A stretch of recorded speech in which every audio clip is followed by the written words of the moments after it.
verses 1 to 3, tapos 21 at 22. Merong nakakatawag pansin na mapa na nakadisplay sa British Museum sa London. Ito po ay isang lumang mariner's chart. Mapa na ginagamit ng mga marino noon bilang gabay sa kanilang paglalayag sa dagat. Ito ay naiguhit noong 1525. Sobrang tagal na.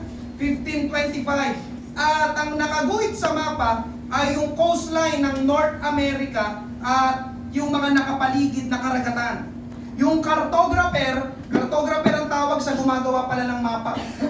Ang pinapakita niya sa mapa na yon ay yung mga rehiyon na hindi pa napupuntahan at naaabot ng mga sibilisadong tao.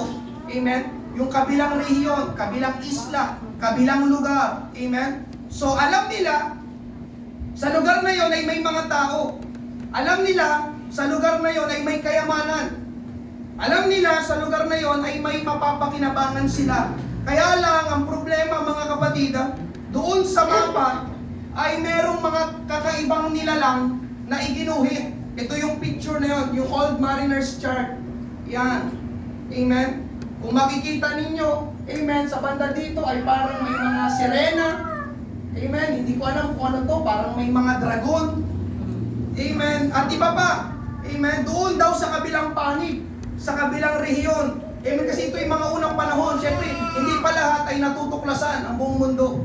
Amen? Kaya yung cartographer na gumuhit ng mapa na ito ay naglagay ng mga inscription sa mapa. Ang nakalagay ay, "Here be giants." Sabi ay, narito ang mga higante. "Here be fiery scorpions."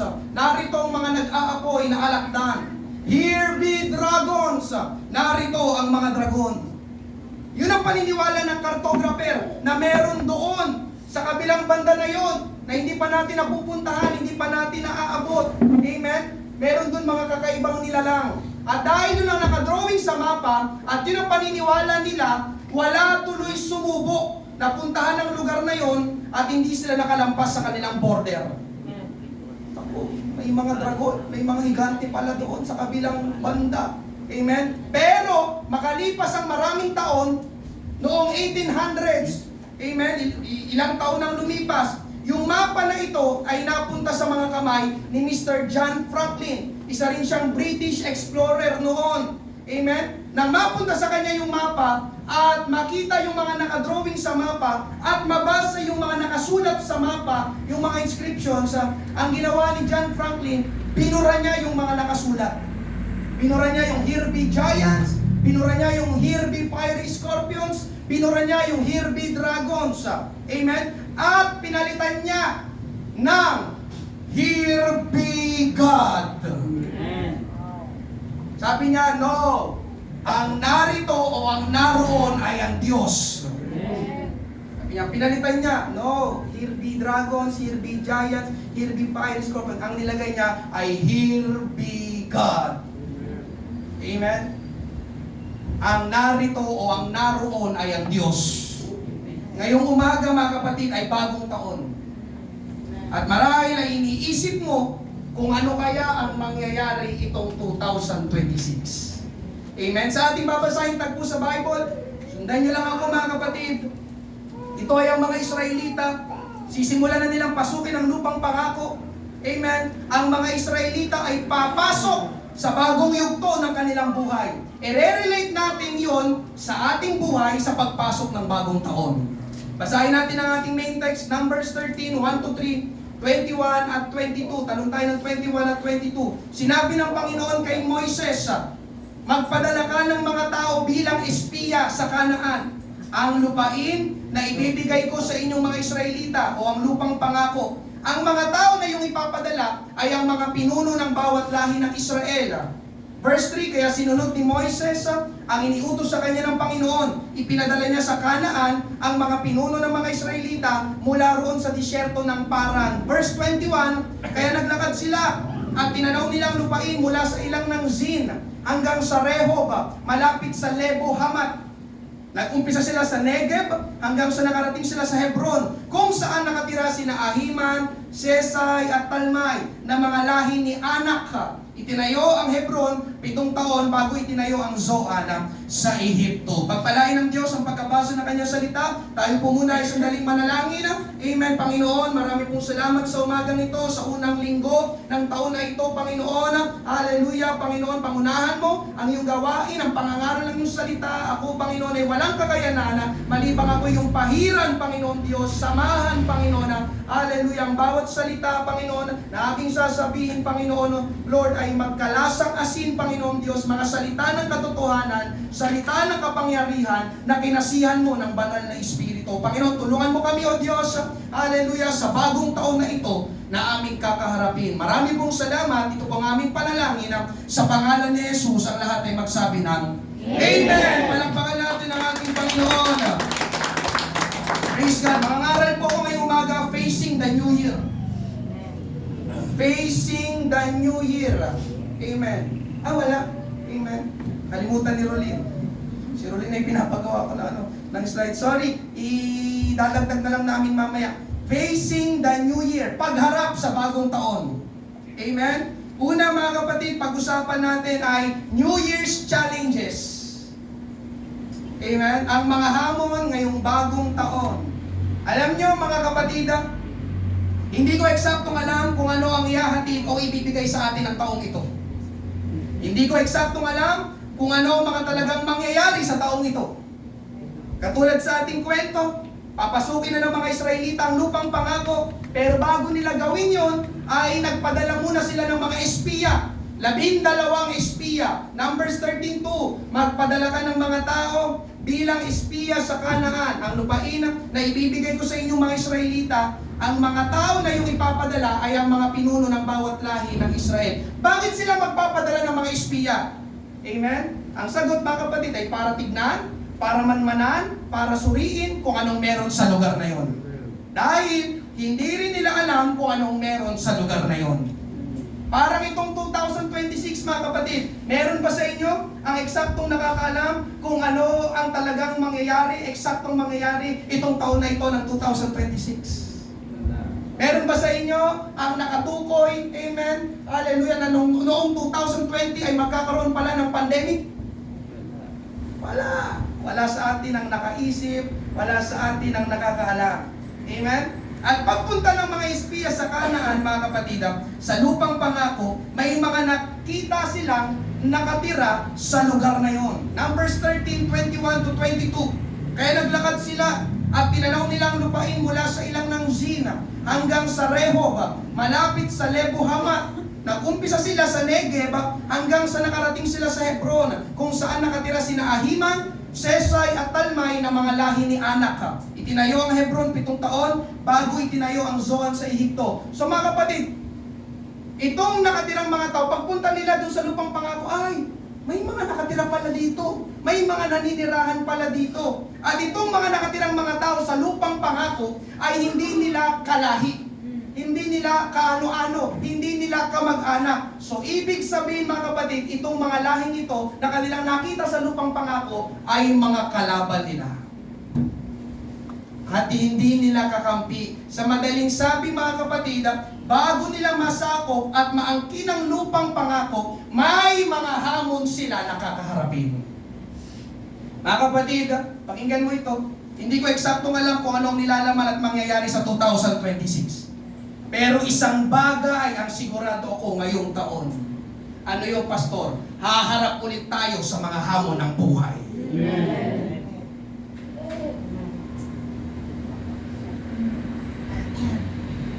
Hindi ko eksaktong alam kung anong ibibigay, kung anong mangyayari, kung anong ihahatid ng taong ito. Pero isang bagay ang sigurado ko. Bawat isa sa atin haharap ulit tayo sa mga hamon ng buhay ngayong 2026. Hindi ko gustong sirain ang bagong taon ninyo. Hindi ko gustong sirain ang unang linggo ng taon ninyo. Pero mga kapatid, sa ayaw at sa gusto natin, dadaan at haharap tayo sa mga hamon ng buhay. Ngayong 2026, ngayong bagong taon. Alam niyo kung bakit? Dahil ang mga hamon, ang mga challenges ay parte na ng ating buhay. Amen. Amen. Tignan niyo mga kapatid, mula pa lang sa pagkapanganak natin ay meron ng hamon. Tignan nyo ang bata, mga kapatid. Nung siya'y ipanganak. Amen? Yan, nandito si Jade. Amen? Habang, di ba, ang bata lumalaki, hamon sa bata ang tumayo. Hindi na matutumba, di ba? Ay, ulit. Di ba? Kapag siya'y nakatayo na, hamon naman sa bata ang maglakad. Hamon sa bata ang magsulat. Hamon sa bata ang magsalita. Di ba? Hamon sa bata ang magbasa. Amen? At pagkatapos noon, habang lumalaki ang bata, papapasukin sa school. Hamon sa atin ang school. Amen? Mula kindergarten hanggang kolehiyo. Amen? At pagtapos ng school, magtatrabaho naman. Hamon din ang magtrabaho. O nagsisinungaling si pastor. At dahil may trabaho na, papasok na ngayon sa pag-aasawa. Bubuo ng pamilya. At sinong naniniwala sa mga may asawa ngayong umaga, hamon ang pumili ng mapapangasawa. Amen. Hamon ang bumuo ng pamilya. Amen.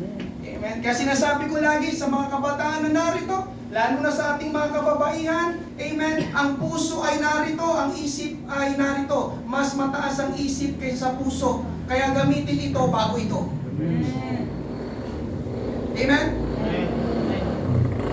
Amen po ba? Amen. Hindi ko kapag may nakita, pogi.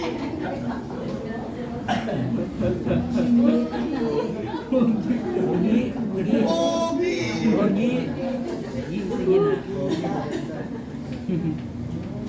Amen? Tip lang sa mga dalagitan na narito, ang kapugian ay hindi nakakabusog. Amen. Ang kasipagan ang nakakabusog. Amen.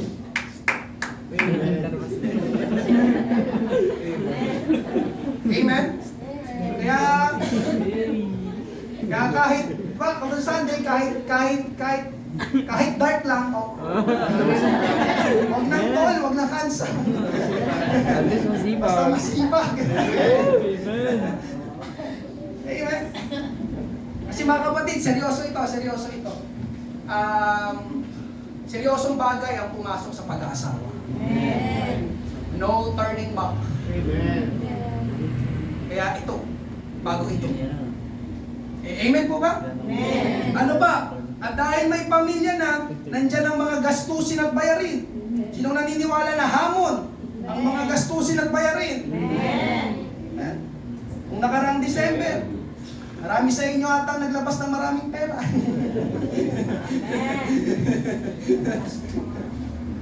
Hallelujah. Huwag po kayo mag-alala mga kapatid. 11 months na lang, Pasko na. Hallelujah. Excited na ako. Hallelujah. At habang tumatanda, mga kapatid, humihina ang katawan, naaapektuhan ang kalusugan.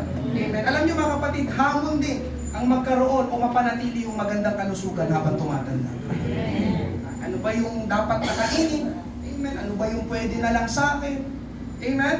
So mga kapatid, ang punto ko dito, sa bawat yugto ng ating buhay, merong kasamang hamon. Amen. Bata, naging binata, naging dalaga, hanggang sa mag-asawa, hanggang sa tumanda, hindi po mawawala ang mga hamon sa buhay. Hindi na natin maaalis, hindi na natin, amen, mapipigilan ang mga hamon sa ating buhay, lalo na ngayong taon na ito. Alam niyo mga kapatid, hindi lang mga hamon, pati ang mga problema. Lungkot kasi ng iba. Pati ang mga problema mga kapatid, pakinggan niyo ako, makakasalubong pa rin natin ngayong 2026. Amen. Kahit anong iwas mo, medyo may problema.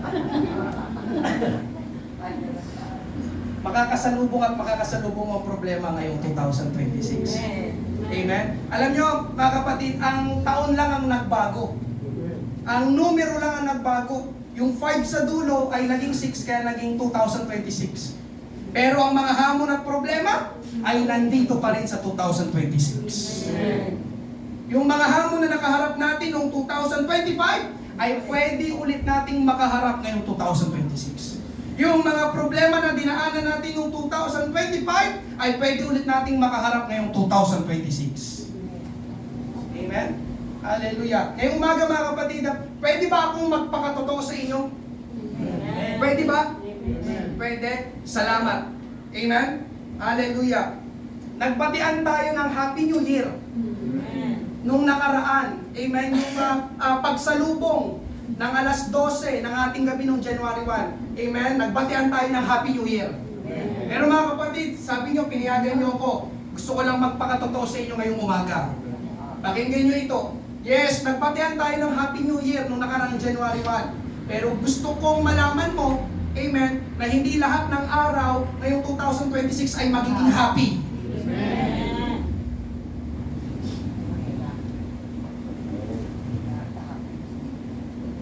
Sinong naniniwala? Sinong sangayon? Amen. So ibig mong sabihin, Pastor, pwedeng dumaan ang araw ngayong taon na malungkot ako? Oo. So ibig mong sabihin, Pastor, pwedeng may kabiguan ngayong 2026? Oo. So ibig mong sabihin, Pastor, pwede akong makaranas ng kabagsakan ngayong taon? Oo. So ibig mong sabihin, Pastor, pwede pa rin akong masaktan ngayong taon na ito? Oo. So ibig mong sabihin, Pastor, makakaramdam pa rin ako ng inis ngayong taon? Yes.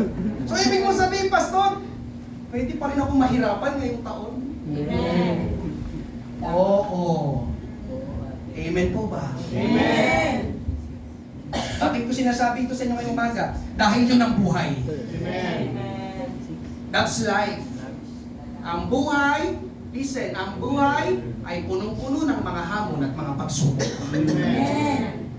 Amen? Normal ang hamon at pagsubok sa buhay. 1 Peter 4:12, mga minamahal, huwag kayong magtaka sa mabibigat na pagsubok na nararanasan ninyo, na para bang may kakaibang nangyayari sa inyo. So nandito mga kapatid, ang Bible tinukoy na hindi daw kakaiba ang mga pagsubok at hamon na nangyayari at nararanasan natin. Amen. Sinasabi dito ng Bible that challenges and problems are normal. Mga kapatid, bakit nagtataka ka? May problema ka. Normal yan. Bro, bakit nagtataka ka? May hamon. Normal yan. Amen po ba? Amen. Hallelujah. Ang pagkakaiba lang mga kapatid, iba-iba lang ng sukat. Pwede ang hamon na kakaharapin mo, ay iba sa hamon na haharapin niya. Amen. Kahapon, may kausap akong kabataan, nalulungkot siya. O tignan nyo mga kapatid, kakapasok lang ng bagong taon, January 3 pa lang kahapon, ikatlong araw pa lang ng taon, nakaramdam na agad siya ng lungkot. Amen? Hindi ko dahil sa papasok na. Sino nalilin ko nalulungkot, papasok na bukas. Grabe ka naman. Grabe ka naman. Kaya tama talaga, pinangarap ko itong challenges eh. Amen? Mamaya, hintayin ninyo. Mamaya, hintayin ninyo. Ayaw nang pumasok ha. Sige, ayaw mo nang pumasok. Umiiyak siya kahapon habang nag-uusap kami, Saturday morning, dahil namimiss niya ang nanay niya. Yun ang hamon sa kanya, mga kapatid. Namimiss niya ang nanay niya dahil nagtatrabaho sa ibang bansa. Kaya sabi ko sa kanya, pag-pray natin na sa susunod na pag-uwi ng nanay mo, mag-stay na siya for good dito sa Pilipinas. Hindi na niya kailangan bumalik sa abroad para magtrabaho. Amen. Bakit ko sinabi yun mga kapatid? Sapagkat ako'y nananampalataya, ipinangaral ko nung last Thursday, January 1, pwede niyong panoorin, meron tayong YouTube channel, The God of Abundance. Ang Diyos na ating sinasambat pinaglilingkuran ay Diyos ng hindi sapat-sapat. Amen? Hindi siya Diyos ng sapat-sapat. Hindi siya Diyos ng sakto-sakto lang. Siya ay Diyos ng kasaganaan. Amen. Sabi ko doon, sa kabataan, yung pag-pray natin, ang nanay mo mag-stay na for good para magsama na kayo dito sa Pilipinas. Alam niyo kung bakit? Mga kapatid, dahil ang Diyos, listen, ang Diyos ay kayang magpala sa kahit anumang bansa. Amen. Ang pagpapala ng Diyos nasa abroad lang? No! Kahit dito sa Pilipinas, kaya kang pagpalain ng Panginoon. Amen. Sa ibang bansa lang, sino may sabi? Sino may sabi sa'yo? Are you God? No. Even here in the Philippines, God is able and can bless you. Amen. Amen? Ang iba naman sa inyo, hamon kung paano ma-promote sa trabaho siguro ngayong taon. Ang iba naman sa inyo, hamon kung paano lumago at lumaki ang inyong negosyo ngayong taon. Ang iba namang estudyante, Dito ay hamon na makatapos ng pag-aaral. Ang iba sa inyo ay gagraduate na ngayong taon. Amen. Praise God. At advance congratulations. Gagraduate. Amen ba? Amen. At kahapon din mga kapatid. Kahapon din. Hinamon agad ang church natin kahapon. Dito sa Pateros. Amen. Ulitin ko. Hinamon yung ating church kahapon dito sa Pateros. Yung ating church Facebook page ay biglang nasuspend. O sinuspend ng Facebook. Hindi na ma-search kahapon linggo ng umaga. Nagtataka si Rolin, hindi na siya searchable. Yung Potter's House Pateros. Meron daw ata nag-mass report. Doon natin pinopost ang mga highlights, amen, na nangyayari dito sa church. Anong ibig sabihin nun? Meron natang nagagalit sa page natin. Meron natang naiinggit sa page natin. Meron natang naiinis sa page natin. Pero hindi ako galit kahapon. Ang sabi ko lang, Lord, ikaw nang bahala. Amen? At pwedeng totoo yun sa bawat isa mga kapatid. Pakinggan mo ito. Merong mga tao na hindi matutuwa sa iyo ngayong taon, merong mga tao na maiinggit sa iyo ngayong taon. Amen. At yun ay pwedeng hamon. Amen? Gumagawa ka ng mabuti, pero nagagalit ang mga tao. Nangyayari ba yun? Amen. Nangyayari. Kahapon nga lang, di ba? Anong meron? Bakit nila kailangang isuspend ang ating Facebook page? Amen? Nangyayari yun at hamon din yun. Pero buti na lang mga kapatid, salamat sa Panginoon na ibalik din kaagad kahapon yung ating church Facebook page. Inayos agad ni Rolin. Amen? Palakpakan natin ang ating Panginoon. Hallelujah. So ang punto dito sa first point, hindi tayo makakaiwas sa mga hamon ng buhay. May mga hamon na haharapin ang bawat isa sa atin ngayong taon. Pangalawa, pag-usapan naman natin, responding to challenges. Responding, pag-react o pagtugon sa mga hamon. Amen. Paano ka tutugon? Paano ka magre-react? Paano ka kikilos? Ang unang pwedeng maging tugon natin sa hamon ay tumalikod o mag-back out. Amen. Balikan natin yung ating main text. Nagpadala ang Israel ng 12 espiya. Ngayon, pagtapos nilang manmanan ng lupang pangako, bumalik sila para magbigay ng ulat. At sa kanilang pagbabalik sa kanilang mga kababayan, yung 12 espiya ay nahati sa dalawang grupo. Yung isang grupo ay 10 at yung isang grupo ay 2. Yung isang grupo, yung 10, ay itong naging tugon nila sa hamon na nakita at nakaharap nila sa lupang pangako. Numbers 13, 27, 29, at talong tayo ng 31. Sinabi nila kay Moises, pumunta kami sa lugar na pinupuntahan mo sa amin. At ito nga'y lupaing masagana sa gatas at pulot. Sa katunayan, heto ang mga prutas. Ngunit, ayun na, may verse 28, may ngunit, makapangyarihan ng mga tao na nakatira roon. At malalaki ang kanilang mga lungsod at napapalibutan ng mga pader. Nakita pa namin ang mga lahi ni Anak. Nakatira ang mga Amalekita sa Negev, ang mga Heteo, Hebuseo at mga Amoreo sa kabundukan, at ang mga Kananeo naman ay nakatira malapit sa dagat at sa kapatagan ng Jordana. Verse 31, ngunit sinabi ng mga tao na sumama kay Caleb para mag-espiya, hindi natin makakaya ang pagsalakay sa kanila dahil mas malakas sila sa atin. At dahil sa pinalita nilang ito, humagulgol, umiyak ang Israel at gusto na nilang mag-back out. Numbers 14, 1-4, nang gabing iyon, humagulgol ang lahat ng mamamayan. Nagreklamo ang mga Israelita kina Moises at Aaron. Sinabi nila, mabuti pang namatay na lang tayo sa Ehipto o dito sa disyerto. Bakit pa ba tayo dadalhin ng Panginoon sa lupain iyon? Para lang ba mamatay tayo sa labanan at bihagi ng ating mga asawa at anak? Mabuti pa sigurong bumalik na lang tayo sa Ehipto. Verse 4, at nag-usap-usap sila, pumili tayo ng pinuno at bumalik sa Ehipto. Yung salitang bumalik sa Ehipto. Amen? Nandoon na sila, malapit na, aabot kamay na nilang lupang pangako, pero nang marinig nilang binalita nung 10 espiya, ayaw na nilang tumuloy. Gusto na nilang bumalik sa Ehipto. Amen? Alam niyo mga kapatid, gusto na nilang mag-back out. Alam niyo mga kapatid, ganun din ang maraming tao. Tumatalikod sa mga hamon ng buhay. Umaatras sa mga hamon ng buhay. Bakit tumatalikod at umaatras? Dahil ang mga hamon ay hindi madali. May hamon na madali, pero mas lamang ang mga hamon na hindi madali. At kapag hindi madali ang hamon sa harapan natin mga kapatid, amen, paminsan, tendency ng mga tao, mas madali tayong umaayaw, umaatras at nagbabakaw. Katulad ng mga Israelita, nakita nung 10 espiya, mas malakas sila kaysa sa atin. Hindi natin sila kaya. Amen. Halika na, ayawan na. Bumalik na tayo sa Ehipto, mag-back out na tayo habang may oras pa. Amen. Alam niyo mga kapatid, kalikasan ito ng tao, kalikasan natin, ang gusto kasi natin ay convenience. Ang gusto natin ay madali. Amen. Amen. Kung ikaw ay magiging tapat ngayong umaga, ayaw mo nang nahihirapan. Ako lang ba? Sabi ko, ayaw mo nang nahihirapan. Amen. Ayoko nito. Amen. Kaya sa halip na mahirapan, ay sumusuko na lang agad tayo. Sa halip na mahirapan, umaatras tayo agad. Sa halip na mahirapan, nagbaback out na tayo. Amen. Bakit ako magpapakahirap? Bakit ako magpapakapagod? Kung hindi ko naman kaya, kung matatalo lang din naman ako. Amen. Ngayong umaga mga kapatid, nais kong sabihin sa bawat isa na oo, pwede tayong umatras, mag-back out sa mga hamon ng buhay, pero ang pag-atras at pagbaback out ay ugali ng talunan. Amen? Diba kaya nga, na-quote yung quitters never win. Ang mga umaayaw hindi nananalo. Amen po ba? Amen. Ang mga umaayaw ay Hindi nagmamahal. natatalo.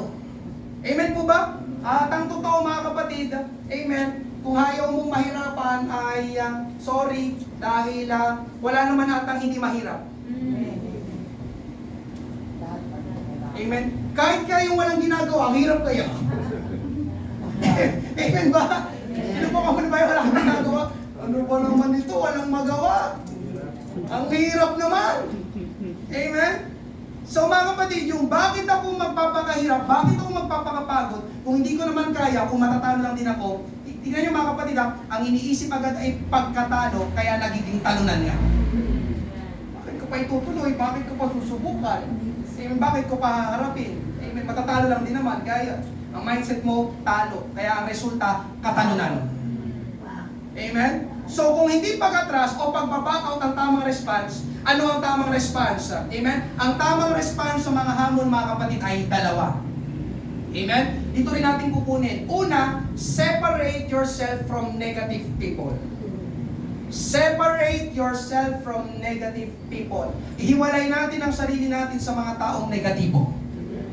Nang bumalik ang mga espiya, yung isang grupo, yung 10, natin sa dalawang grupo, yung isang grupo, yung 10, ang kanilang inulat ay masamang balita. Negativity. Basahin ulit natin, Numbers 13, 27-29 hanggang 31. Sinabi nila kay Moises, pumunta kami sa lugar na pinapuntahan mo sa amin. At ito ngay lupaing masagana sa gatas at pulot. Sa katunayan, heto ang mga prutas. Ngunit, makapangyarihan ang mga tao nakatira roon at malalaki ang kanilang mga lungsod at napapalibutan ng mga pader. Nakita pa namin ang mga lahi ni Anak. Nakatira ang mga Malikita sa Negev, ang mga Heteo, Jebuseo at mga Moreo sa kabundukan at ang mga Kananeo naman ay nakatira malapit sa dagat at sa kapatagan ng Hordan. Verse 31, ngunit sinabi ng mga tao na sumama kay Caleb para mag-espiya, hindi natin makakaya ang pagsalakay sa kanila dahil mas malakas sila sa atin. Pansinin niyo mga kapatid, yung unang sinabi sa verse 27, pabalik sa verse 27, ang lugar na pinapuntahan mo sa amin, lupaing masagana sa gatas at pulot. Sa katunayan, heto ang mga prutas. Ibig sabihin, amen, talagang maganda yung lugar na yon. Pero pagdating ng verse 28, ang unang salita na binanggit sa verse 28, ngunit, pero, amen, tapos sunod-sunod na yung masamang sinabi. Hindi natin sila kaya, mas malakas sila kaysa sa atin. Alam niyo yun mga kapatid, may mga tao talaga na kahit ang ganda, ang ayos ng tao na yon, ng lugar na yon, ng trabaho na yon, ng school na yon, ng simbahan na yon, ay meron at meron silang masasabing hindi mabuti at negatibo. Ang ganda sa lugar na yun, ganun, ganito, pangit ang baon to. May kakilala ba kayong gano'n? Ang lumalabas sa bibig nila ay puro negativity. Alam niyo mga kapatid, iwasan natin ang mga taong yun. Bakit natin sila iiwasan? Dahil malakas makahawak ang negatibo. Tingnan niyo ang mga balita. Sino sa inyo nanonood ng balita? Amen. Anong mas marami? Mabuting balita, masamang balita? Masamang balita. Bakit masamang balita? Bakit mas marami masamang balita? Dahil mas nakakahawa at nakakatawag ng atensyon ang masama at negatibong balita. Yes. May ano yan, may pag-aaral tungkol doon. Pansinin niyo mga balita, laging mas lamang ang bad news kaysa good news. Amen? Hallelujah. Dahil ang mga tao, mas interesado silang makinig ng masamang balita kaysa makinig ng mabuting balita. Amen? Kaya pag may nasagasaan dyan sa kalsada, di ba, mga kapatid, puntahan ng mga tao. Ano nangyari? Grabe. Grabe. Amen? Binabalita agad sa TV, tama ba? Pero kapag nangaral ka ng mabuting balita ng Bible sa kalsada, hindi ka papansinin. Wala kang mapapanood sa balita na, Amen, magandang umaga po sa inyo lahat, dito po sa lugar ng Pateros, ay meron po nangangaral ng salita ng Diyos. Nabasa na may ng balita, ano ba kayo sa balita? Wala. Bakit? Kasi boring sa kanila yun. Ang gusto namin yung patayan, gusto namin yung krimen, gusto namin yung nakawa. Amen? Kaya tignan nyo mga kapatid yung mga marites. Baka may pangalan sa inyo dito marites ha, hindi ko po intentional. Amen? Sino ba kasi nagpauso na yung tinawag kasi sa mga chismosa marites na? Pagpaumalin nyo po ako, amen? Nakikiuso lang din po, amen? Pero kung ikaw ay pangalan mo marites, hindi ikaw yun, amen? Diba? Tignan nyo mga kapatid ang mga, gamitin natin chismosa, amen? Tignan nyo ang mga chismosa. Ano kanilang mga pinag-uusapan? Puro paninira. Puro paninira. Amen. Puro paninira. Amen. Negatibo. Amen. Alam mo yun. At kapag ikaw ay nandoon, amen, mga kapatid, kapag hindi ka naingat, mahahawa ka. Hindi mo na mamalayan, kasali ka na rin sa chismisan. Ay, oo nga. Tao mo ba dyan? Ay, oo nga. Yun, si Boy, ay. Di ba? Nakakahawa ang negatibo, pero pag yung mga maganda usapan, walang kapili sa'yo, walang amor. Amen? Hallelujah. At isa pa mga kapatid, ang mga tao negatibo, pansinin nyo ito ang mga taong negatibo, ang hilig at ang galing mag-exaggerate ng kwento.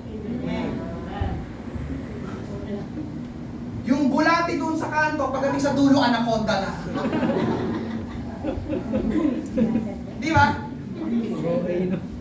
Tignan niyo yung sinabi ng 10 espiya, Numbers 13:32-33. At ipinalaganap nila sa mga Israelita ang masamang balita tungkol sa lupain na kanilang tiningnan. Ito ang kanilang sinabi. Pansinin niyo sinabi ng mga 10 espiya. Hindi maganda ang lupain nakita namin doon. At hindi lang yan. Malalaki ang mga tao nakita namin doon. Sobrang tangkad. May nakita pa kaming mga higante na mga lahi ni Anak.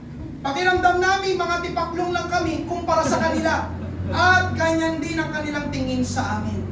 Alam nyo mga kababayan, amen, ang mga tao doon, ang tangkad. Ganun. Mga higante. Para lang tayo mga tipaklong sa paningin nila. Sabi nung 10 espiya. So parang sinasabi nila mga kapatid, na ang mga tao doon sa lupang pangako ay kasing laki ng bundok. Kasi kapag tumingin daw sila sa tao, parang tipaklong ang tao eh. Di ba? Ibig sabihin, yung mga tao doon kasi laki ng bundok. Di ba? May ganun ba? Anong tawag doon? Exaggerated. Amen? Yung introduction kanina mga kapatid, balikan lang natin yung cartographer, yung sa introduction kanina, yung nagdo-drawing ng mapa. May nabasa ako tungkol sa mga cartographer, lalo na nitong unang panahon. Ang sabi ganito, nasa harapan yan. Many times, they would also add in things to their maps that they hadn't seen.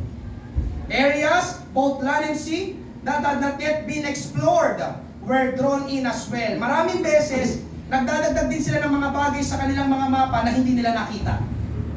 Ang mga lugar, parehong lupa at dagat na hindi pa ginalugan ay iginuhit din. Sabi pa, amen, map makers were very creative and oftentimes they allowed their imagination to run wild. they took what they had heard from old stories or exaggerated based on things they had actually seen to come up with these dangers that they then put on maps. Napakamalikain ng mga gumagawa ng mapa at kadalasan, hinahayaan nilang tumakbo ng ligaw ang kanilang imahinasyon. Kinuha nilang kanilang narinig mula sa mga lumang kwento at pinalabis, in-exaggerate batay sa mga bagay na aktwal nilang nakita upang makabuo ng mga panganib na ito na pagkatapos ay inilagay nila sa mga mapa. Tignan nyo mga kapatid, tignan nyo itong mga cartographer na ito na gumagawa ng mga mapa noon. Sila pala ay nagdodrawing sa mapa ng mga bagay na hindi nila naman nakita. Nakabase lang sa kanilang imagination o kung may nakita man sila ay ini-exaggerate nila. Katulad ng picture kanina, pabalikan ng picture kanina, Julie. Thank you. Yun gumawa nito, doon sa bandang doon sa rehiyon doon sa isla doon sa lugar na yon. Merong mga higante. Merong mga scorpions. Merong mga higante. Parang meron pang sirena, oh. Merong mga sirena. Amen? Kaya ang resulta, mga kapatid, walang sumubok na tumawid sa hangganan at pumunta sa kabilang lugar na ito dahil sa takot. Amen po ba? Ay, gets po ba yung punto? Amen? Kaya tignan nyo mga kapatid yung mga nagkakwento na exaggerated. Kamusta ang grade 10? Oy! Grabe ang grade 10! Napakahirap! Nakakahilo! Nakaka-stress! Tapos yung teacher namin palaging galit pa! Tapos palaging ang daming pinapagawa! Umaga, baka ikaw lang nagpapahirap sa pag-aaral mo kasi diniditin mo masyado. Nagiging exaggerated tuloy. Kamusta ang trabaho? Ay, naku, yung trabaho namin, sobrang hirap ng trabaho namin. Walang pahinga, walang break, patayan. May ganun ba? Trabaho walang break? Exaggerated. Kamusta ang buhay may asawa? Ay, nako, ang hirap-hirap mag-asawa. Hindi ko alam kung bakit pinasok ko ito. Hirap lang, hirap-hirap, exaggerated na yun eh. Tapos parang puro hirap lang talaga naranasan mo sa pag-asawa. Amen. Kamusta ang negosyo? Ang hirap magnegosyo. Lugi na, walang benta, walang bumili. Meron namang bumili, dalawa. Pero may bumili pa rin. Sabi mo, walang bumili. Exaggerated. Ay, dyan pa po ba kayo? Yes. So, ang nangyayari tuloy, mga kapatid, yung mga nakakarinig na di-discourage. Pinanghihinaan ng loob dahil exaggerated sila magkwento.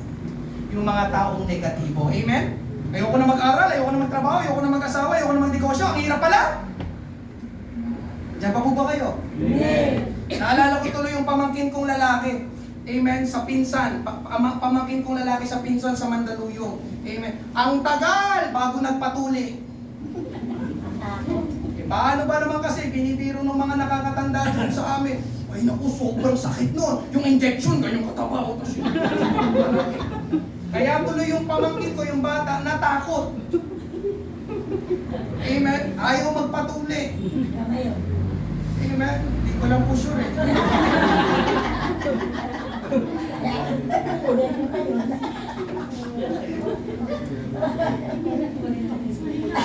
Tawa kayo ng tawa. Ngayong taon, baka may hindi patuloy. Biro lang. Wala po, biro lang. Malapit na summer. Balikan natin yung mga Israelita.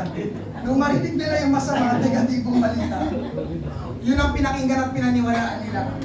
Kaya ang nangyari, binasa na natin kanina, umagulgul sila dahil pinanghinaan sila ng loob at natakot. Pakiramdam nila mga kapatid, hindi na nila mapapasok ang lupang pangako kaya ayaw na nilang tumuloy.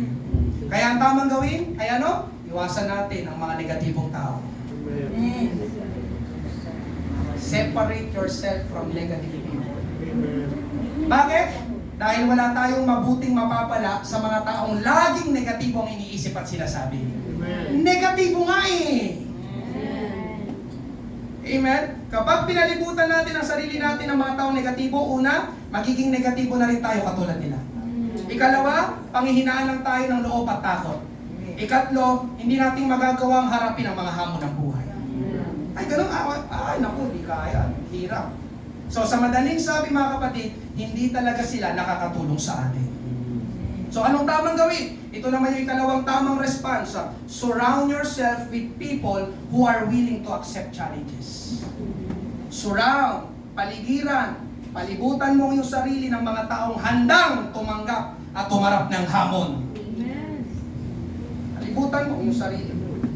Amen? Katulad ni Caleb at Joshua, sila naman yung isang grupo ng mga espiya. Di ba nahati sa dalawang grupo? 10 at 2, 12. So ito yung dalawa, si Caleb at si Joshua. Silang dalawa ay kapalitaran ng 10. Silang nagsabi na kaya nilang pasukin at ariin ang lupang pangako.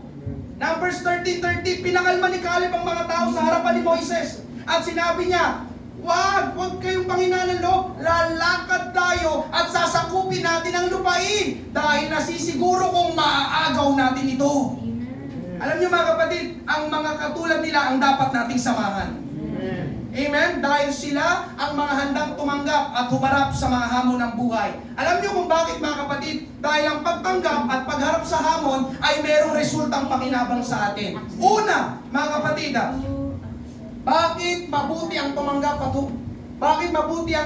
at humarap ng hamon sa buhay? Una, sapagkat lumalago ang taong tumatanggap at humaharap sa hamon.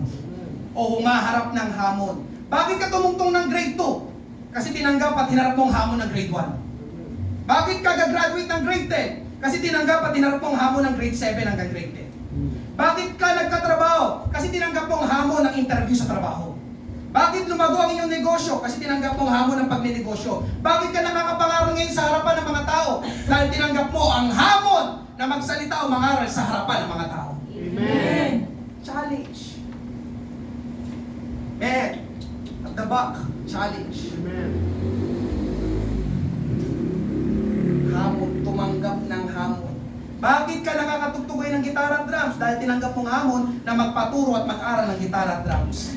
Pero kung tumalikod ka, uminto ka, umatras ka, sa tingin mo may matututunan ka. Kaya alam niyo mga kapatid, yung mga lumalago at natututo sa buhay ay yung mga tao tumatanggap at tumaharap sa hamon ng buhay.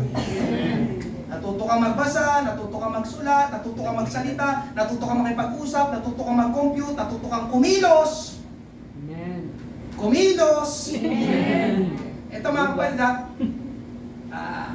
bear with me, listen. Lalo sa mga magulang na narito. Amen? Mga kapatid, mahalaga ito, pakinggan nyo. Ang mga anak ay dapat hinahamon, hindi binibaby. Amen. Sabi ko, ang mga anak ay dapat hinahamon, hindi binibaby. Amen.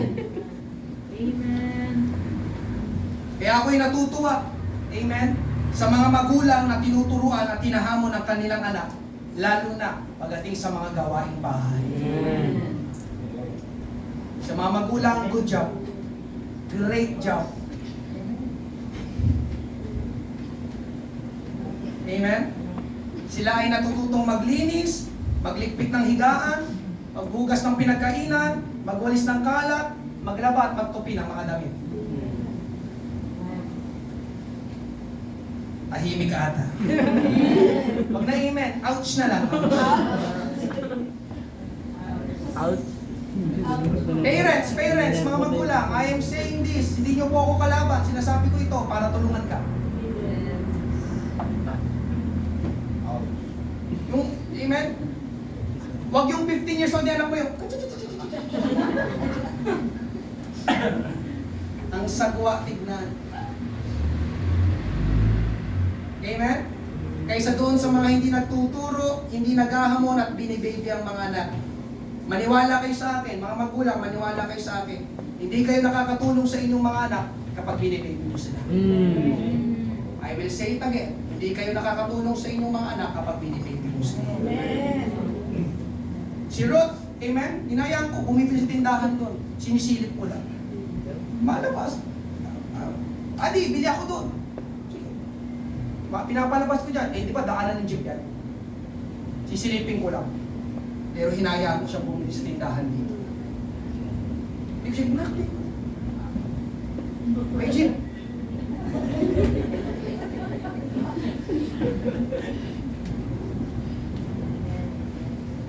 Mga magulang, alam nyo ito. Nakikita nyo ang inyong mga anak. At nakikita ko. Isa nakagano ako.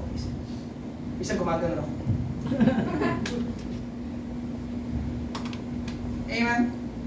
Tahimik ata.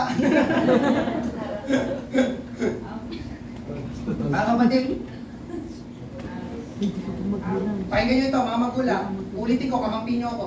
Kapag binibaby nyo sila, ginagawa nyo sila kawawa. I will say it again. Kapag binibaby nyo sila, ginagawa nyo sila kawawa. Kasi hindi siya marunong kumilo sa kanyang sarili. Amen? Darating ang panahon, mga magulang. Hindi sila palaging nasa tabi mo.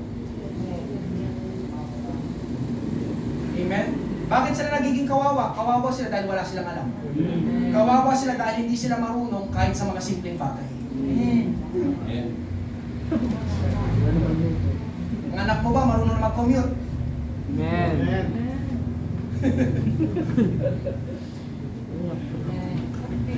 Ha? Mga magulang, kakampi nyo ako, hamunin nyo inyong mga anak. Diyan pa po kayo? Tatay, hamunin ninyo inyong mga anak. Lalo na kung lalaki ang inyong anak. May mga naging estudyante noon, si Rolin, sa Sunday school sa taas, 10 years old na, hindi pa rin makabasa. Yes, doon sa taas noon. Ang dami. Bakit hindi makabasa? Dahil pwedeng hindi tinutukan ng magulang. Wala namang ibang sisisihin. Hindi tinuruan ng magulang, hindi hinamon ng magulang. Yes, pwedeng busy sa trabaho, o kaya naman ay hinayaan lang na maglaro sa cellphone o magpagala-gala sa labas. Alam niyo, sa panahon namin, amen, noon nung ako'y bata pa, amen, kahit ito siguro sa mga panahon ng mga nanay na narito, mga tatay dito, amen, ako noon, pinapalo ako kapag hindi ako nakakabasa. Basahin mo to!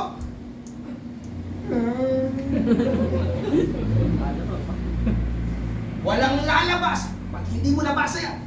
Eh gusto ko maglaro sa kapal. Sige naman, ba to? Amen. Hinamon talaga kaming magbasa. Kaya natuto akong magbasa. Amen. Pero pag hinayaan, oh, sige laro ka lang doon. Anak mo, lalaking bobo.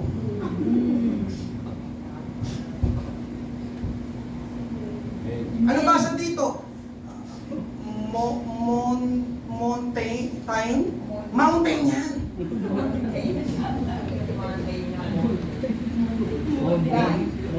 Alam niyo, pag hinahamon, mga kapatid, pag hinahamon, may natututunan. Amen. Ikalawa, mga kapatid, may pagpapala sa mga taong tumatanggap at tumaharap sa mga hamon. Sabi nung 10 espiya, hindi natin kaya. Hindi natin mapapasok ang lupang pangako, pero sabi nila Caleb at Joshua, kaya natin. Mapapasok natin ang lupang pangako. Alam niyo ang resulta? Listen, sila lang dalawa ang nakatatandang nakapasok sa lupang pangako. Ang kasama nilang nakapasok ay edad 20 pababa. Pero yung 10 espiya, kasama ng lahat ng naniwala sa kanila at umiyak at nagreklamo, hindi sila nakapasok sa napakaganda at masaganang lupang pangako.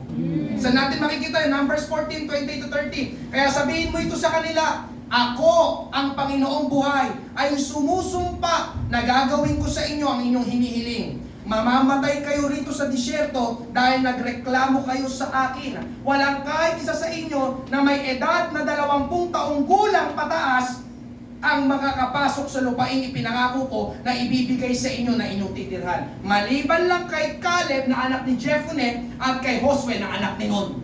Yung 2 espiya lang na yon ang makakapasok sa lupang pangako sapagkat sila lang ang handang humarap at tumanggap ng hamon para makapasok sa lupang pangako. Amen? Hallelujah! Alam niyo mga kapatid, nung naghahanap ako ng quote tungkol sa hamon, ang nakatawag ng aking pansin ay si Manny Pacquiao. Meron pa lang siya quote. Kaya sabi ko, sige na nga, gamitin ko na nga. Itong sabi ni Manny Pacquiao, life is meant to be a challenge because challenges are what makes you grow. Sabi ni Manny Pacquiao, ang buhay ay sinadya upang maging isang hamon. Dahil ang mga hamon ang nagpapalabo sa iyo. Alam mo, nung iniisip ko to siya nagsabi, siyempre, tinignan ko siya ang buhay niya. Sabi ko, oo nga no. Sabi ko, kung titignan nyo si Manny Pacquiao, amen? Pansinin nyo ito, hindi siya magiging 8th Division World Boxing Champion kung hindi niya tinanggap ang hamon ng pagbaboxing. Hindi siya makikilala sa buong, alam niyo ba si Manny Pacquiao kilala sa buong mundo? Yes. Pag pumunta siya sa Amerika, kilala siya. Manny, Pacman. Hindi siya makikilala sa buong mundo kung hindi niya tinanggap ang hamon ng mga kalaban. At hindi siya magiging mayaman. Dahil kada laban niya ay milyon ang napupunta sa kanya kung hindi siya tumanggap ng hamon sa boxing. Nakuha niyo yung point? Siya ay nasa kalagayan niya ngayon dahil tumanggap siya, amen, at hinarap niya ang mga hamon sa pagbaboxing. Alam niyo mga kapatid, totoo din yun sa atin. Kung hindi natin tatanggapin ang mga hamon sa buhay, hindi tayo makakarating sa panibagong yugto ng ating buhay. Nasa harapan niya. If we don't accept the challenges in life, we won't be able to reach a new stage or new level in our lives. Gusto mong makapunta sa susunod na level, antas ng iyong buhay, tumanggap ka ng hamon. Amen? Kaya yung mga hamon na kinakaharap natin, paghahanda sa panibagong mas malaking hamon, pero mas malaking gantimpala. Amen? Kaya alam niyo mga kapatid, huwag nating takbuhan ang mga hamon ng buhay. Harapin natin ang mga hamon ng buhay. Pangatlo, panghuli, facing the new year with God. Facing the new year with God. Ito ang pinakamahalaga sa lahat. Amen. Tama na humarap tayo sa mga hamon ng buhay sa taong ito, pero kung haharapin natin yan mag-isa, hindi talaga natin kaya. So ano ibig sabihin nito? Kailangan natin ang Diyos. Amen? Sabihin nyo, sabay-sabay mga kapatid, sabihin nyo, ngayong taon, kailangan ko ang Diyos. Kompletuhin nyo.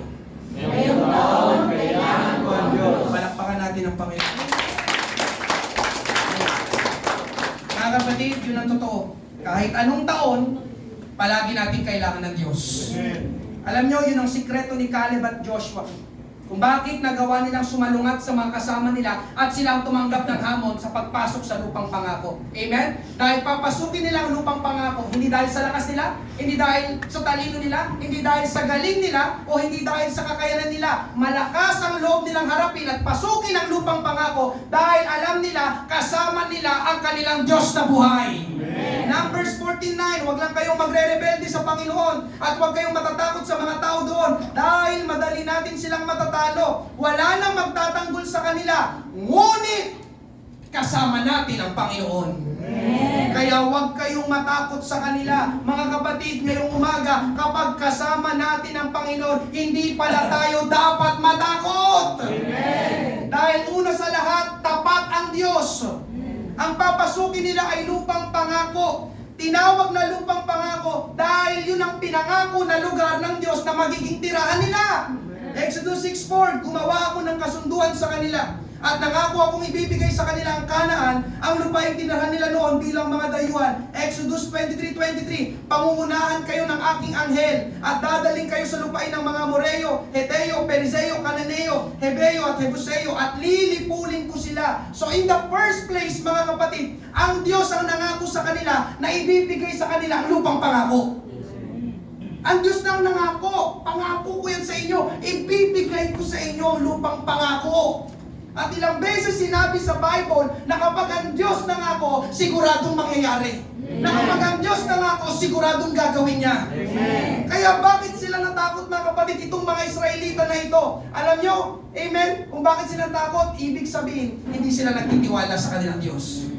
Hindi sila nagtitiwala na ang Diyos ay tapat. Ngayong umaga mga kapatid, sa bawat isa, kahiya-hiya sa atin kung hindi tayo magtitiwala sa Diyos at sa Kanyang mga pangako. Amen. Amen. Napakaganda ng inawit natin kanina. Amen. Sa praise and worship, mga pangako mo, liwanag at gabay. Sa bawat sandali, may pag-asa at kanlungan. Yun ang totoo mga kapatid, may pag-asa at kanlungan sa pangako ng Diyos sapagkat ang Diyos ay tapat. Amen. Amen. At isa sa napakagandang pangako ng Diyos para sa iyo, para sa iyo, para sa iyo ngayong taon na ito, nakalagay sa Deuteronomy chapter 31, Verse 8, pangungunahan ka ng Panginoon at sasamahan ka niya. Hindi ka niya iiwan o pababayaan man. Kaya huwag kang matakot ni panghinaan ng loob. Mga kapatid, ito ang mismong sinasabi ng Panginoon sa oras na ito sa bawat isa. Hindi natin alam eksaktong mangyayari sa taong ito. Maraming mga hamon at pagsubok ulit tayong haharapin sa taong ito. Pero huwag kang matakot at panghinaan ng loob dahil sasamahan ka ng ating Panginoon. Ang sabi niya, hindi ka niya iiwan at pababayaan sapagkat ang Diyos ay tapat sa kanyang mga pangako at ito ang kanyang pangako sa bawat isa. Palakpakan naman natin ang ating Panginoon. Praise God! Kung paano kanyang iningatan noong 2025, mga kapatid, pangako ng Panginoon, iingatan kanya ngayong 2026. Amen. Ikalawa, bakit? Amen. Dapat kasama natin ang Diyos sapagkat makapangyarihan ang Diyos. Sabihin na natin na higante ang mga tao doon sa lupang pangako. Pero may mas higante pa ba sa Diyos? Sabihin na natin na malalakas ang tao doon sa lupang pangako, pero may mas malakas pa ba sa Diyos? Sabihin na natin na magagaling makipaglaban ang mga tao doon sa lupang pangako, pero may mas gagaling pa ba sa Diyos? Sabihin na natin na makapangyarihan ang mga tao doon sa lupang pangako, pero may mas makapangyarihan pa ba sa Diyos? Amen? Hallelujah! Ganon din sa atin mga kapatid. Sabihin na nating mahihirap ang mga hamon na haharapin natin ngayong taon, pero may mas mahirap pa ba na hindi kayang gawin ng Diyos? Ang sagot mga kapatid ay wala. Wala nang mas makapangyarihan pa kaysa sa Diyos. Ang Diyos ang pinakamakapangyarihan sa lahat. Jeremiah 32. Amen. Verse 17. Panginoon Diyos, Ikaw ang siyang gumawa ng langit at ng lupa sa pamamagitan ng iyong dakilang kapangyarihan. At sa pamamagitan ng iyong unat na kamay, walang bagay na napakahirap sa iyo. Walang bagay na napakahirap sa iyo. Kaya kampante ang Diyos na mapapasok ng mga Israelitang lupang pangako. Alam niyo kung bakit? Dahil walang sino mang lahi at angkan doon sa lupang pangako ang makakatalo sa Diyos. Ang makakasindak sa Diyos. Ang makakapagpatigil sa Diyos. Dahil ang Diyos mismo ang makikipaglaban para sa mga Israelita. Ang Diyos ang magbibigay sa kanila ng lupang pangako. Amen. Ngayong umaga mga kapatid sa aking pagtatapos. Kaya napasok nila Caleb at Joshua ang lupang pangako. Kaya napuntahan ni John Franklin, yung British explorer, yung kabilang banda, yung kabilang rehiyon. Amen. Alam niyo kung bakit? Dahil kasama nila ang Diyos. Dahil kasama, amen. Sabi ni John Franklin, amen, binura niya yung mga here be dragons, here be giants. No, here be God.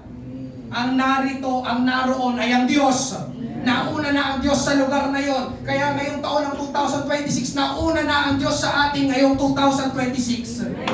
Amen. Hallelujah. Ngayong umaga, mga kapatid, hallelujah. Yun din ang dapat natin gawin sa taong ito. Amen. Pakinggan mo ito, kapatid ko sa Panginoon. Pakinggan mo ito. Huwag kang pumayag. Huwag kang pumayag. Nakaharapin mo ang 2026 na hindi mo kasama ang Diyos. Huwag kang pumayag. Ikaw ang lugi. Ikaw ang dihado. Ikaw ang talo. Amen? Anuman, amen, ang mga hamon na kakaharapin natin ay malalampasan natin ngayong taon basta kasama natin ang Diyos. Ano man ang mga pagsubok na dumating sa ating buhay ngayong taon ay mapagtatagumpayan natin basta kasama natin ang Diyos. Ano man ang sabihin sa iyo ng tao, amen, ngayong 2026 ay hindi ka panghihinaan ng loob basta kasama natin ang Diyos. Ano man ang pwedeng mangyari ngayong taon, amen, ay hindi ka matatakot basta kasama natin ang Diyos. At kanina inawit natin, amen, ano man ang panahon, amen, mabigat man ang maging sitwasyon, ay makakayanan natin. Makakayanan mo. Makakayanan mo. Makakayanan mo. Ano man ang panahon, mabigat man ang maging sitwasyon, basta kasama mo ang Diyos. Palakpakan natin ang ating Panginoon. Praise God. Hallelujah. Dahil ang Diyos ay tapat at makapangyarihan sa lahat. Panguling talata ng mga kapatid. Amen. Philippians 4:13, sabi ni Apostol Pablo, kaya kong harapin ang kahit anong sitwasyon sa pamamagitan ni Kristo na nagpapatatag sa akin. Amen. Kaya kong harapin. talata? Amen. Sakto sa bagong taon? Lord, kaya kong harapin ang kahit anong sitwasyon sa pamamagitan ni Kristo na nagpapatatag sa akin. Sabi sa English, I can do all things through Christ who strengthens me. Sabi pa sa ibang English, Christ gives me the strength to face anything. Amen? Hallelujah. Ngayong taon, mga kapatid, may mga hamon sa buhay? May mga hamon sa buhay? May mga hamon sa buhay? Yes. Pero kaya mo. Sabihin mo, kaya ko. Sa tulong at biyaya ng Panginoong Jesus. Kaya ngayong taon, amen, isama mo ang Panginoon. Isali mo ang Panginoon. Sa iyong buhay at sa lahat ng iyong gagawin. Facing the new year with God. Purihin, palapakan natin. So habang bawat isa na kayo, amen, praise God. Lord, salamat. Hallelujah, sa panibagong taon na pinagkaloob mo sa amin. Hindi namin kaya, Panginoon, kung mag-isa lang kaming haharap sa mga hamon ng buhay ngayong 2026. Kahit ano man ang mangyari, kakayanin namin basta kasama ka namin. Hallelujah. Meron man pong first time, Panginoon. Meron man first time ngayong umaga.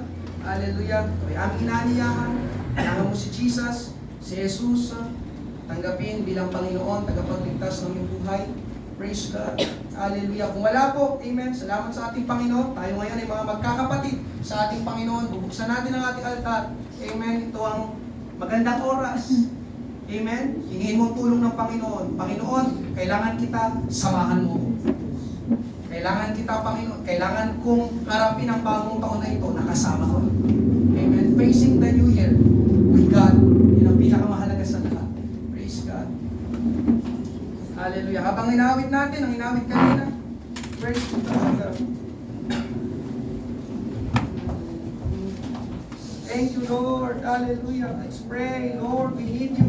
Ano man ang taon, Panginoon Diyos, kailangan ka namin. Wala kaming magagawa sa aming sarili lang, Panginoon. Palaging kailangan ka namin, O Diyos. Hallelujah. Aharap muli kami sa mga hamon. Aharap muli kami sa mga pagsubok, Panginoon. Hallelujah. Lord, sa taong ito, simula pa lang ng taon, Panginoon Diyos, unang buwan, tulungan mo kami, Panginoon Diyos.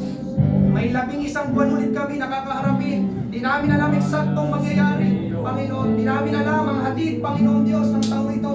Hallelujah. Pero kami ay may kapanatagan. Kami ay may kalakasan. Kami ay may kapayapaan. Dahil sa iyo, Panginoong Hesus, na nagpapalakas at nagpapatatag sa amin. Hallelujah. I can do all things through Christ who strengthens me. Panginoon, malalampasan namin muli ang mga hamon, ang magtatagumpayan muli namin ang mga pagsubok. Hindi kami panghinaan ng loob, matatakot, sapagkat ang pangako mo ay sasamahan mo kami. Hindi mo kami iiwan, hindi mo kami mababayaan. Maraming salamat, Panginoon. Hallelujah. Glorify your name. Riba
May kalakasan sa ating Panginoon. May pagtatagumpay sa ating Panginoon. Amen. Amen. Facing the new year. Hanap ulit tayo. Amen. Ika-4 na araw pa lang ngayon. Amen. Ng 2026. Mahaba pa ulit ang taon na ito. Pero makakayanan natin. Basta kasama natin ang Diyos. Amen. Facing the new year. With God. Hindi lang facing the new year. Isali natin yung with God. Amen. Ngayong umaga, tayo manalangin. Hallelujah. Praise God. Ako na mananalangin. Siyuko tayong lahat. Thank you, Lord. Panginoon Diyos. Hallelujah. Aming amang banal na buhay na nasa langit, Panginoon. Kami po'y sama-samang lumalapit sa iyo sa umagang ito. Kasama ang aking mga kapatid na ito, Panginoon Diyos. Hindi namin, Panginoon, eksaktong alam ang mga mangyayari sa taong ito, Panginoon Diyos. Pero sigurado kami, Panginoon, na merong mga hamon at mga pagsubok na aming makakaharap muli sa taong ito ng 2026, Panginoon. Pero sa taong ito, Panginoon Diyos, hallelujah, pagtitiwalaan ka namin. Amen. Pangahawakan namin ang mga pangako mo. Amen. At ang isa sa napakagandang pangako mo ay sasamahan mo kami ngayong taon. Hindi mo kami iiwan at pababayaan, Panginoon. Kaya hindi kami matatakot na harapin ang mga hamon ng buhay sa taong ito ng 2026. Panginoong Diyos, Panginoong Jesus, kailangan ka naming palagi. Hindi lamang ngayong taon, kundi sa mga susunod na taon pa ay kailangan ka namin. Lord, kailangan namin ng kapayapaan, kagalakan, pagtatagumpay, at kalakasan at pagpapatatag mo sa aming Panginoon sa taong ito. Maraming pong salamat, Panginoon Diyos. Hallelujah. Haharapin namin, Panginoon, ang bagong taon na ito. Nakasama ka namin, Panginoon. Maraming pong salamat. Ingatan mo pong bawat isa. Maraming salamat sa ginawa mo, Panginoon, sa umagang ito. Ito po ang aming panalangin sa makapangyarihang pangalan ni Jesus. Ang lahat ay magsabi na Amen! Praise God! Palakpakan natin ang ating Panginoon. Hallelujah! Maraming salamat. Happy New Year po sa bawat isa. Amen! Kasama natin ang Diyos!